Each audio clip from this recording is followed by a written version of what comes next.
Smart Viewers, welcome back to Sore-Sore Seru. Seru banget, masih bersama gue dia. Dan gue Nathan, dan juga masih bersama dengan Stefanidis. Alright. Hey. Nah, ini kita masih ngobrolin juga mengenai kegiatan-kegiatan Stefani ya. Nah, Stefani, lu yang paling lu kangenin sekarang dari Indonesia apa sih? Aduh, semuanya. Ya. Semuanya. Gue tuh cinta Dari banget sama kuliner. Indonesia. Waduh. Gue tuh, Itu. ya gimana pun home is home lah ya. Gue kangen semuanya sih, Bener-bener. keluarga, teman-teman gue. Ya, jalan-jalan di Indonesia, lifestyle-nya juga.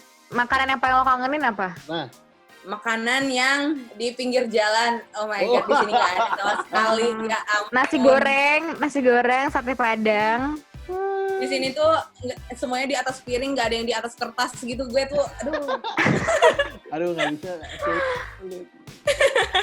Nah, kalau gitu dibalik nih, ini tadi kan semacam pertanyaan basa-basi. Nah, sekarang kalau lu kan tinggal berarti di Melbourne tuh udah selama 2 tahunan. Nah, yang paling lu cintai dari Melbourne apa?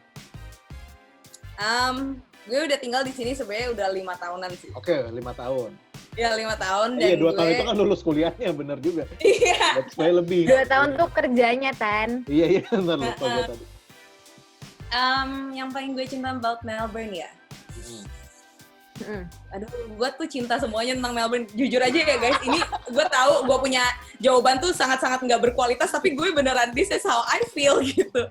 Gue tuh cinta banget sama Melbourne. Itu udah second home gue lah. Kayak gue tuh emang di sini kan ya istilahnya gue grow up di sini walaupun emang sebenarnya cuma 5 tahun, tapi gue di sini udah dari umur 16 gitu. Jadi basically semua bagian adulting gue tuh di sini gitu. So I guess ya emang home. Jadi gue nggak tahu mau jawab apa gitu tentang Melbourne, apa specifically nggak ada gitu. Oke. Wow. Oke. Kalau misalnya untuk dari konten kreatif lu nih, kan entah itu di YouTube atau misalkan di TikTok kan ada sering juga untuk lu kayak menjawab pertanyaan-pertanyaan. Yang paling sering itu yang pertanyaan dilempar ke Stefani itu apa sih? Yang mungkin kayak perkuliahan udah pasti lah ya. Cuman yang di luar itu ada lagi nggak sih yang mungkin kayak orang lebih sering pengen tahu mungkin kehidupan Melbourne atau misalkan kehidupan anak merantau ke sana tuh kayak gimana? Ada nggak hal-hal lain selain mengenai perkuliahan gitu? Lu banyak, terlalu beragam guys. Yang kuliah itu pasti lah ya, tentang Melbourne itu banyak banget yang nanya. Tapi kalau selain itu ya hal-hal yang casual aja sih, banyak banget yang nanyain gue tuh suka sama TikToker yang mana gitu, banyak banget yang Oh my God. aduh, jadi banyak banget yang nanyain gue gini, Kak sebenarnya jomblo nggak sih? Soalnya meme lo tuh semuanya sama pacar gitu. Gue kayak ya gitu lah. Tapi jomblo nggak sebenarnya? Nah, itu orang-orang pasti pengen tahu juga tuh. Gila, ini udah gue jawab berapa kali dari pertamanya gue simpan sebagai misteri, sampai sekarang udah gue omongin 10-20 kali ada kali. Anggap yang nonton kan mungkin nggak kesempatan untuk lihat yang jawaban itu. Nah, ini mungkin boleh diulang kembali gitu kan. Kira-kira vibe gue gimana nih? Vibe gue jomblo apa enggak? Yang penting, yang pasti sih happy sih kayaknya. Yang seperti happy. Oke, bagus. Oke, Ya kalau gitu gue jomblo yang happy. bagus. Itu jawaban gue. Yang penting happy. It's okay. Benar. Gitu. Yang penting happy, bener. Nah, bener juga, tapi kalau misalnya untuk ngomongin yang paling sering lu suka nonton di TikTok, yang paling lu suka nonton di TikTok itu lebih ke genrenya apa sih? Kayak yang Q&A atau misalnya memang ada orang ngedance atau mungkin lebih ngomongin kayak mengenai Halo meme. ya, lu paling suka nonton apa sih? Yang di TikTok nih. Yang di TikTok dulu ya. Oke, gue suka nonton memes. Memes tuh seru banget. Terus ya gue tuh sekarang karena udah emang ya anak TikTok gitu, jadi gue emang udah banyak teman-teman TikTok kan ya. Jadi gue emang ngikutin mereka karena personality mereka. Jadi gue udah kenal mereka, jadi gue ya ikutin aja mereka ngapain aja gue ngikutin gitu. Sebenarnya nggak ada satu genre yang gue suka banget gitu. Kayak contohnya gue nonton memes doang, enggak sih. Kayak ya namanya juga FYP kan, semuanya ada gitu. Iya, betul. Ya itu trending banget itu FYP. Buat teman-teman yang belum tahu itu singkatannya for your page, bener ya? Ya benar. Ya, saya kan Tuh. anak baru gabung juga jadi mungkin nggak terlalu banyak ngerti lah ya. Tapi gue penasaran juga nih kalau misalnya di YouTube sendiri kan itu banyak banget ya yang kalau misalnya teman-teman ngeliat juga kayak perkumpulan YouTubers gitu. Tapi kalau untuk di TikTok sendiri, Iya. dia sebenarnya environment-nya lingkungannya seperti apa sih? Kayak mungkin bisa saling kenal satu sama lain atau sebenarnya masih ada distance Bener-bener. gitu. Gimana sih untuk dari Oh, maksudnya gimana kita bisa kenal each other gitu? kalau untuk Iya, di TikTok betul. gitu? Biasanya sih gue kalau misalnya suka konten orang langsung gue follow aja sih. Gue kayak gue komen gitu biasanya di video mereka, gue kayak gila ini keren banget gitu, dan biasanya mereka kayak lo sering nih keluar di FYP gue gitu kan, komennya dibalas Oh, gitu. gitu. Terus habis itu di follow back, nah habis itu Oh. udah lanjut lah ngechat gitu. Oh. Biasanya Jadi sih aku gitu. suka lihat kayak konten kreator di TikTok, mereka suka ada kayak ngumpul-ngumpul bareng gitu ya. Tapi sayangnya gue di Melbourne Kayak ya. ngumpul iya. bareng. Dan Oke. Iya gue benar-benar. udah FOMO banget. Tapi nanti kalau misalnya lo balik kan, tapi kan kalau misalnya lo nanti balik ke Jakarta, lo pasti bisa ngumpul bareng sama TikTok, Pasti, salah pasti. TikTok yang lain gitu. Oh. Mereka juga udah pada nanyain kayak lo kapan baliknya gitu-gitu. Gue kayak gue pengen balik iya. sebenarnya. Nggak, gue soalnya penasaran gitu kalau misalnya nature-nya untuk di TikTok sendiri tuh sebenarnya kayak gimana sih? Soalnya kalau untuk di YouTube ya mungkin karena udah lama gitu, jadi mungkin buat orang-orang awam pun yang mungkin bukan bagian dari YouTubers juga kelihatan gitu ya, kayak misalnya ada saling collab-collab. Tapi kalau untuk di TikTok sendiri kan main collab-nya tuh gue masih belum kebayang gitu. Lo kalau misalnya untuk approach misalnya untuk ngajak kenalan atau misalnya pengen ngajak collab gitu, sebenarnya yang lo tahu kayak gimana sih? Mungkin kayak dari Stephanie sendiri ada pernah collab sama TikTokers lain nggak? Yang baru gue ajak video call sih udah ada beberapa ya, tapi yang paling sering tuh si Aiko. Oke. Oh, I know. Iya, Aiko. Terus ya adalah beberapa paling ngecat doang sih, nggak sampai nelponan, tapi kita udah sempet janjian gitu ketemuan di Indo gitu.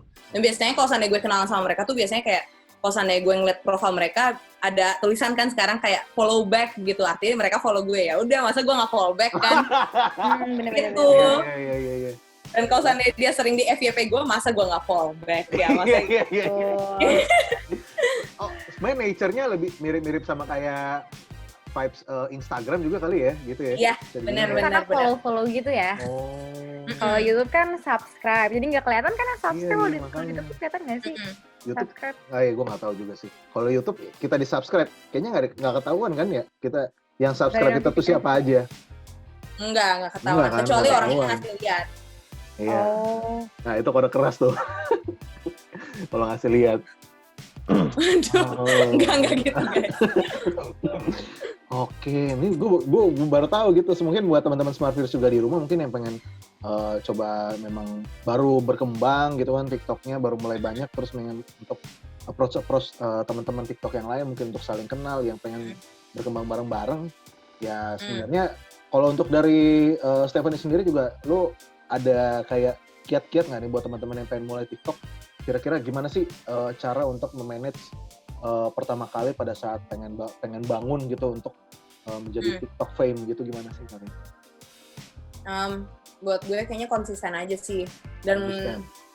dan menurut gue juga TikTok itu very fast pace. Dia tuh cepet banget, tren ini itu semuanya tuh cepet banget berjalannya, dan kita tuh harus mikir gimana caranya kita pakai tren ini ya secepat mungkin gitu. Kalau seandainya udah ada tren langsung bikin aja, udah langsung keluar. Kalau seandainya ketinggalan ya udah that's it gitu. Jadi opportunity-nya tuh bener-bener rolling banget. Dan menurut gue juga kalau seandainya bergerak di TikTok ya, jangan nyari followers sih, itu toxic banget. Iya. I think soalnya itu gimana pun TikTok itu bisa dibilang kalau seandainya dibandingin sama Instagram sama YouTube gitu, emang jujur lebih gampang ya dapat followers. Dan kalau seandainya lu ngebandingin diri lo sama orang lain, ya gimana pun ada yang bisa viral banget tiba-tiba kayak naik. Dan ya lu nggak bisa, maksudnya kalau lu bandingin ya lu nggak bisa ngelawan lah gitu. Kayak gimana caranya lu grow kalau seandainya lu mentalitasnya untuk compete sama orang lain gitu, bisa kayak gitu. Mending Gitu sih, jadi self-contain aja ke diri sendiri aja gitu ya, nggak usah memang benar-benar ngelihat. iya. It's like lo harus cepat tapi at the same time lo nggak bisa lo nggak bisa ngebandingin pace lo sama orang lain punya pace gitu. Beda lah setiap orang. Oke, jadi kalau misalnya dari lu sendiri nih, yang paling sangat membedakan nih untuk dari platform dari kayak entah itu kayak sistemnya atau mungkin dari algoritmanya dari YouTube sama TikTok sama Instagram yang paling lu lihat ini yang mungkin akan paling berkembang cepat sekarang menurut lu apa? TikTok gitu kali ya?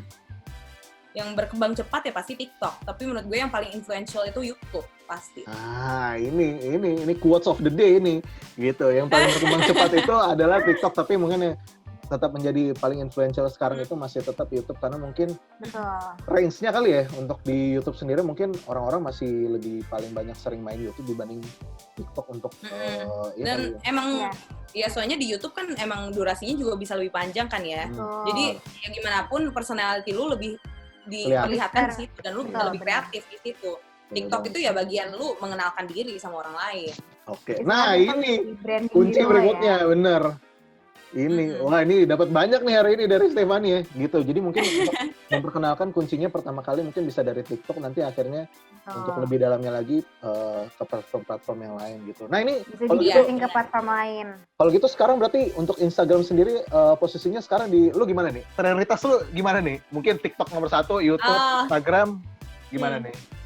Kan gue tadi udah bilang kan, kalau seandainya gue ngebayangin content creating gue sebagai bisnis nih, TikTok itu marketing department gue, YouTube itu personality gue, dan di situ dimana gue beneran bikin konten gue, dan di Instagram itu di tempat dimana followers gue bisa connect sama gue, ngerti gak sih?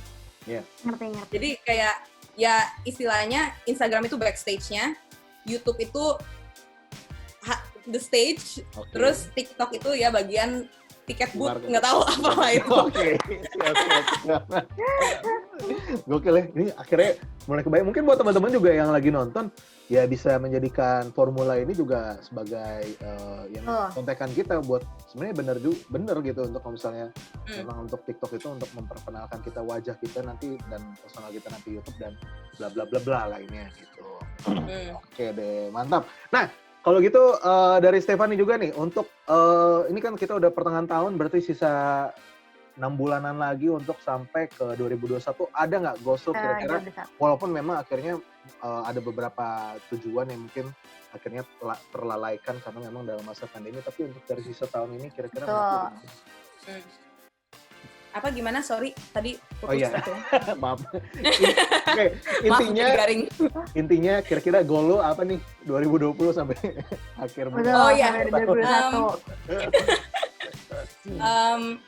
Untuk sekarang, karena sekarang momentumnya udah ada ya di content creating gue, paling gue tetap melanjutin ini. Gue udah ada banyak maksudnya ide-ide video project ini itu yang gue pengen lakuin, tapi untuk goal kayak contohnya gue harus reach berapa followers gitu atau gue harus reach segini gitu, gue nggak ada targetin sama sekali sih. Soalnya menurut gue kalau misalnya gue targetin kayak gitu tuh itu benar-benar put pressure on gue dan itu nggak sehat aja lah menurut gue.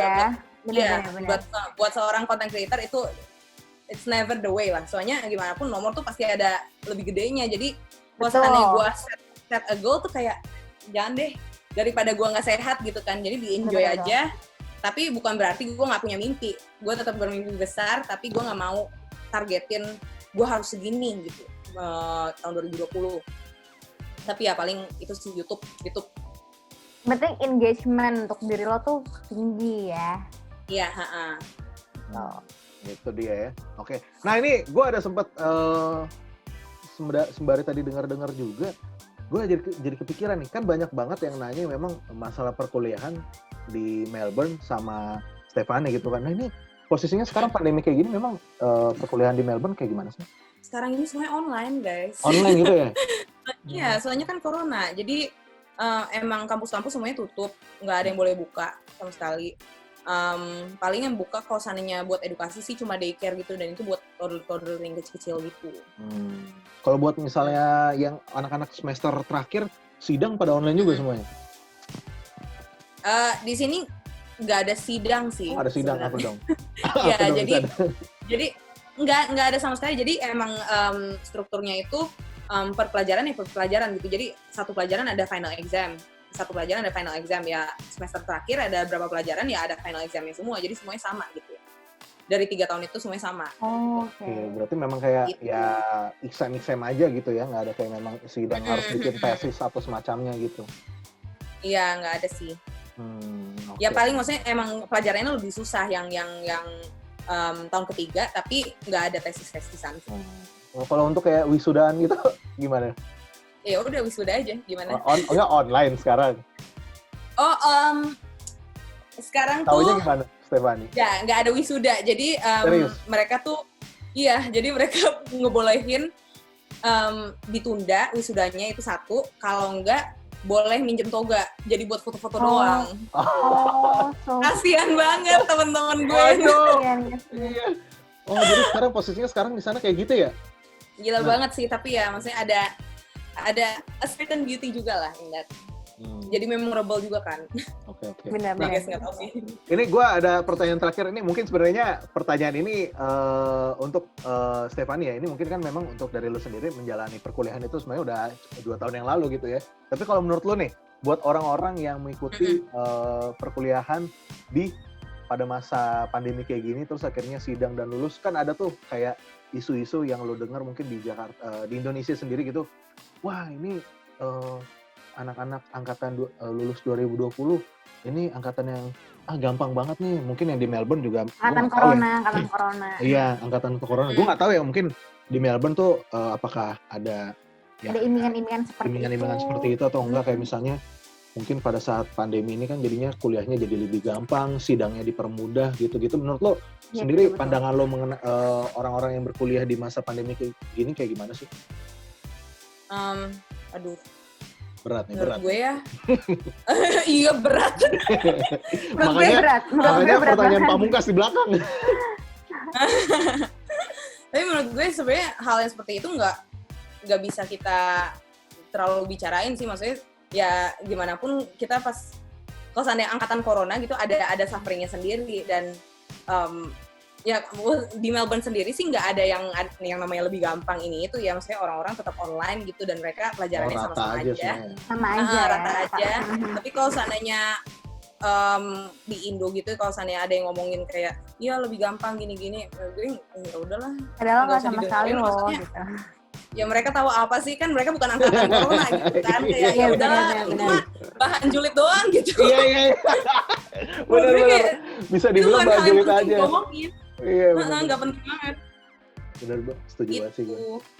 Gitu sih paling. Oke deh, thank you banget ya untuk dari Stefani udah Thank you banget ngobrol bareng guys kita. udah ngundang. Wow, Thank you, Senang banget Kasa. hari ini bisa ngobrol. thank you banget juga, pokoknya sukses terus untuk dari konten-konten yang akan dibuat ke depannya, untuk dari podcastnya, Kalian untuk juga. Instagramnya dan lain-lain. Ditunggu kepulangannya di Jakarta. Oke. Titip salam ya untuk siapa? Anas. Oh iya, Anas di sebelah, nanti gue haloin ya. Siapa tahu gitu kan. Harusnya dia bisa kedengeran kok. Oh gitu. Gitu ya. Oke deh, thank you banget buat smart viewers juga yang udah nonton, thank you banget udah join. Pokoknya minggu depan kita akan balik lagi untuk ngobrol-ngobrol. Pokoknya jangan kemana-mana, sampai jumpa di kesempatan berikutnya bersama gue Nathan dan dia. Bye-bye. Bye. Bye.